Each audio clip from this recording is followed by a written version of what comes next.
You always say Bollywood is spiritual, so I know that is your favorite topic, but can you please elaborate? Give me a song. I just thought of one song now. चांदनी तू मेरी चांदनी. कौन बोल रहा है? Rishi Kapoor is talking to Sridevi. Sridevi. तू मेरी चांदनी. अभी ऋषि कपूर के जगह पे कोई भी इंसान खड़ा कर दो और श्रीदेवी के जगह पे श्री निकाल दो, किसी भी देवी को खड़ी कर दो और बोलो तू मेरी चांदनी. What does Chandni do? What is Chandni? Chandni is a star in the sky. What is a star? A star is actually a sun because it has its own life. The distance between Earth and a star is so huge that it cannot reflect any other solar energy or solar light. So obviously it has its own light. Therefore it is basically a sun. The distance between the star and the Earth being so huge that it appears very tiny. It doesn't appear like our sun, which in relation to the star is very close to the Earth. So when you're saying Tu Meri Chandani, you're actually referring to the most powerful source of light that can exist in the universe, which is the light of the sun. Everything about spiritual journey is to discover light. That is why we say enlightenment, self-enlightenment. So when you're saying Tu Meri Chandani, we are talking the truth. कि तू मेरी चांदनी, मैं तुझे ढूंढ रहा हूं. Wow. आप कोई भी गाना लो, Excellent. आपको स्पिरिचुअल मैसेज आ ही जाएगा. अखियां मिलाऊं कभी अखियां चुराऊं चुराऊं. अखियां मिलाऊं कभी अखियां चुराऊं. No. अखियां मैं कब मिला सकता हूं? जब मैं सच्चाई के रास्ते पे हूं. और अखियां मैं कब चुराता हूं? जब मैं झूठ बोलता हूं. मैं अगर ह्यूमन एंटरप्राइज में गढ़ा हुआ हूं तो ये तो झूठ है, नश्वर है. लेकिन जब मैं उस दिव्य शक्ति की ओर नजर उठा के देखता हूं तो अखियां मिलाऊं. और जब मैं शरीर रूपी तो अखियां चुराऊं. मेरा पिया घर आया. मेरे कॉन्शियसनेस में जब भगवान आया तो मेरा पिया घर आया. तब तक मेरे कॉन्शियसनेस में भगवान ही नहीं आया. आप जैसा कोई मेरी जिंदगी. वही भगवान आप जैसा कोई मेरी जिंदगी में आए तो बात बन जाए ना. फिर चाहिए क्या? अगर भगवान मिल गया तो मुझे और चाहिए क्या? भगवान इज ऑमनिसिएंट, ऑमनीप्रेजेंट, ऑमनीपोटेंट. अगर भगवान मिल गया तो मुझे सारा जहां मिल गया. Not only earth, I got the whole universe. Like I always keep wondering, how do you find spirituality in each and every song? कण कण में भगवान बोलते हैं. अगर कण कण में भगवान है तो हर लफ्ज में भी भगवान है, हर शब्द में भगवान है. और lyrics are all orchestration of words. तो इफ वी नजरिया बदलो,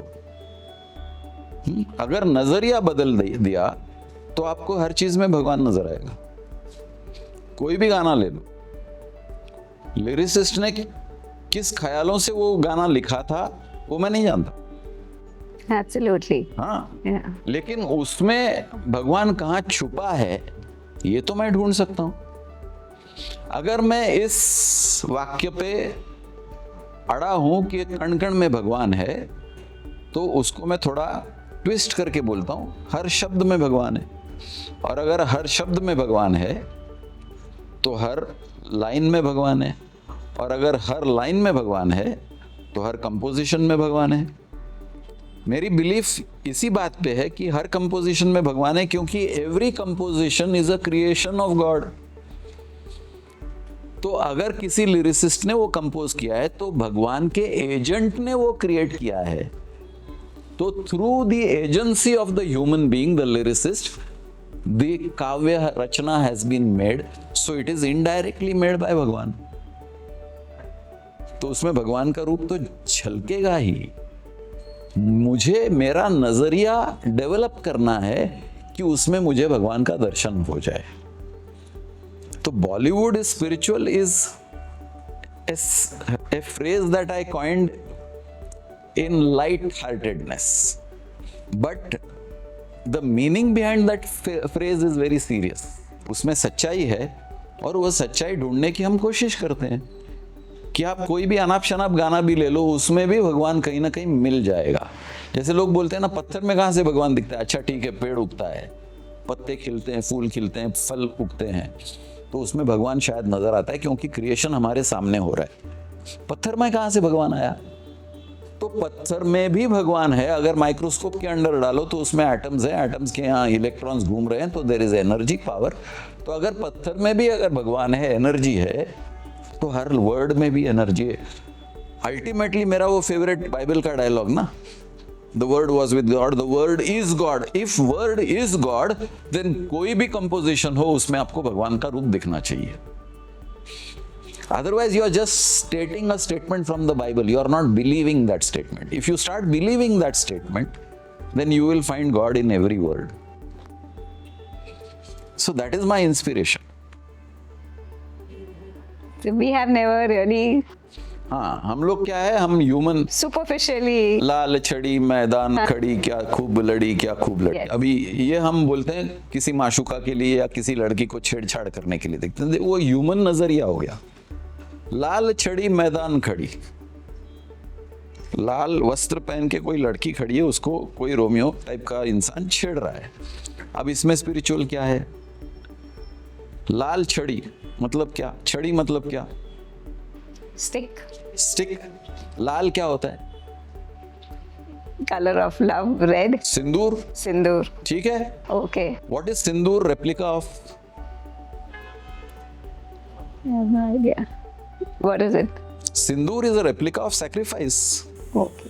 आप मांग में सिंदूर भरते हो, you have sacrificed your identity as a virgin and you have surrendered your virginity. मांग में सिंदूर भरा, ठीक है। अब मांग में आप सिंदूर भरते हो तो your sacrifice is as tiny as that sindoor. But Hanuman को देखो तो पूरा उसका अंग सिंदूर में लिपटा हुआ है। He has sacrificed his whole life in the dedication of Ram. लाल छड़ी मैदान खड़ी। छड़ी क्या है? स्टिक है। स्टिक क्या है? सहारा है। ये शरीर मेरा सहारा है जो मैंने सिंदूर में लेपा है, और मेरी पूरी जिंदगी भगवान को समर्पित है। Can we also develop such a thought process where we can think so deeply? When did you start cooking? What age? Maybe at 12. What was the first dish you cooked? Rice. Simplest dish? Yes. Today, how many dishes can you cook? Yeah, almost everything. Number. Put a number to it. 20. Only? I'm sure you can do more than 50, 60. Could be. If you list down all the things that you have cooked, Yeah, it will definitely. easily be amounting to 50, 60. Okay. Did it happen overnight? No. It took some number of years, no? And you were probably interested in cooking, and therefore you cooked. If you are interested in the spiritual part of your existence in life, you will start looking at everything from the spiritual angle. It's how you look at a particular subject. Okay, a man is standing. You are looking at that man and you say, oh, he appears well cultured and educated. Somebody else is looking at him who comes from a different culture, different background, and he will say he looks uncultured.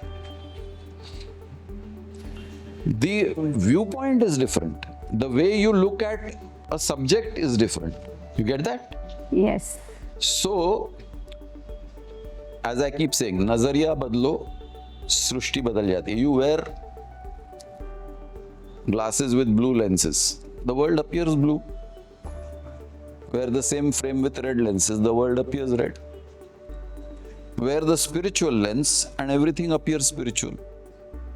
Wear the lens of a human being steeped in desires, then you are full of desires for anything and everything you see. Change your lenses, life changes.